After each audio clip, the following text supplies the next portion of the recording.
Hi, my name is Jessica Medina. I'm the fundraising coordinator with the Dragonfly Home. And today I'm here with Marla. Marla, do you want to tell a little bit about yourself and your involvement with Dragonfly? Yeah, I would love to. Yeah, my name is Marla O'Fallon, and yeah, I got involved with Dragonfly in 2017. I had a friend at OU that introduced me to Dragonfly through the gala. So I got to volunteer, and I remember watching like a really inspiring video that was presented there and immediately knew that I needed to be involved, to some extent. I didn't know how much at the time, but yeah, so I started volunteering at that point. I did come on staff back in 2018 as the volunteer and outreach coordinator, served for about a year and a half there. And then I moved to Tulsa, so I was sad to leave, but continued volunteering in the Drive for Dragonfly and then in some other areas. But yeah, that's kind of the extent of my involvement in a broad sense. Yes. So for people that don't know, Marla has worn a lot of different caps with the Dragonfly home, kind of since the very beginning, since Dragonfly did start in 2016. So it's super cool to hear your perspective from like volunteer to actually being on staff and now through other different ways that you are involved by keeping up with us and donating. So it's awesome to hear from you, especially during this time. So, do you have any particular story or aspect of the Dragonfly home that's made you passionate about our mission or something that you resonate with throughout the years of your involvement with Dragonfly? Yeah, there's so many things. I think when I was reflecting on this question, the one that stands out to me the most is, I grew up in Oklahoma, so I'm someone who was born and raised and still lives in Oklahoma in my adult life. And so I remember learning about, that human trafficking is happening right here in our state, in our neighborhoods. And that shocked me in the beginning, but eventually like I loved the fact that Dragonfly was doing the work right here where it's needed. I remember learning that this is not happening in other countries or even other states, like this is happening here. So I love that they have made such an impact in the state that I grew up in, and have brought hope to a place that traditionally is very dark and I hope does not exist someday. One of my favorite things is just that Dragonfly chose Oklahoma, that they're here doing this work and yeah, making change where that it wasn't happening before them. Definitely. And you've been part of that hope. I was just like that too because I thought it only happened like in other countries or it was a problem that wasn't here. But then you get familiar with an organization like the Dragonfly Home and you realize it can be that neighbor, it can be a friend you went to school with.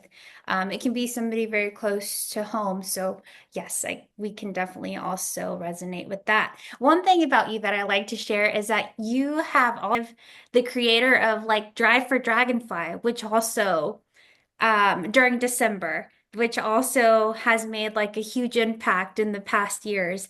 So thank you for that. Yeah, and that the creator of that was not me. I did get to help in the beginning, but Maddie Smith, who previously was Maddie McNeil, she got to start that, and she's actually who introduced me through the gala. So shout out to Maddie for that. So That's awesome. I didn't yes, know that that was her. That yeah. She did a ton of work. She's done a lot, and especially kind of in those founding years. So yes, so shout out to Maddie Smith for that. Yes, awesome.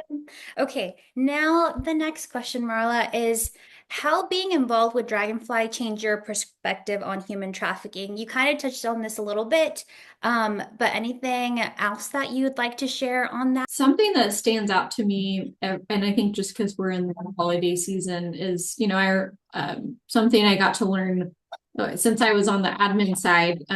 Nikki did a few trainings for us that really helped my perspective with clients and survivors and how they cope and what they go through.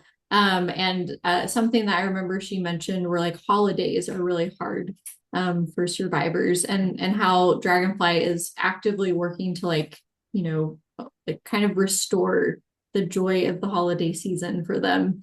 I remember like putting on a Thanksgiving meal, and that was really significant to me to be a part of like creating a good healthy memory for something. That's one of like a million things that Dragonfly does, but that stood out to me as like they even care about that. Like that's something that could get overlooked, and I appreciate that they kind of care about the details, even helping someone like have a good memory during the holidays. So yeah, I love that's just a part that I've always thought was like a really special part. Yes, and like you said, a lot of people sometimes don't know that this may be like their first Thanksgiving or their Mhm. first Christmas. Yeah, Um, so yes, yeah, we really appreciate anybody who's involved in helping us be able to provide that for them during this time. Because holiday season is different for everybody, right? Some people are yeah. super happy. It's a stressful time. It can be a sad time for many. Yeah. So, especially with the clients that we're honored to serve, they've been through a tough time. So, being able to give that back to them is awesome. The next thing is, what would you say to somebody who's considering volunteering or donating to the Dragonfly home during this time? I would say for volunteering, I mean, I think it's kind of a no-brainer. You should do it because I mean, there's something for everyone. So even if you're not sure what your skill set is or if what you have to contribute, like they will put you somewhere. Or if you do have a skill set or you have a talent that you want to use, like music or maybe in your profession you have some services to offer, like any of that is like usually on the table. So I don't think you ever have to question like, is there a place for me? Like there definitely is. And then with donating, I would say like, yeah, if you have a cause in your heart that's, important to you. The cool thing about Dragonfly is they serve so many different populations and demographics and um, yeah, like all of the above. So I think it's like you can always find something, within your passion and your purpose that you want to give towards. And I think looking into Dragonfly and maybe speaking with a staff member to see what all is included in that. Um, yeah, I think again, like you should definitely do it. So Awesome. those are my opinions. Yes, they're great opinions. And who knows best about volunteering than somebody who's been in that position before and knows that there's always something that can be done at the Dragonfly home. Yes. Um, uh, there's so many opportunities. So, yes, whether that is volunteering, if you have time to do hands-on work, or if it's in your heart to donate, we appreciate anything and everything, and it all goes directly to serving victims of human trafficking right here in Oklahoma. So we really appreciate it. Marla, the next question is if you could say one thing directly to survivors of human trafficking, what would you say? I would probably say that, there is hope beyond, what you're going through. So I would say um I know what every, survivor has gone through is incredibly hard and incredibly taxing. And so I think that it's important to know that there is like a tomorrow and there is help and there is someone specifically at Dragonfly that like loves you and wants to serve you. And that, like you are wanted and like yeah, we're so happy that you're here. Thank you so much, Marla, for taking your time to do this interview. We appreciate you so much. Thank you. Appreciate you guys.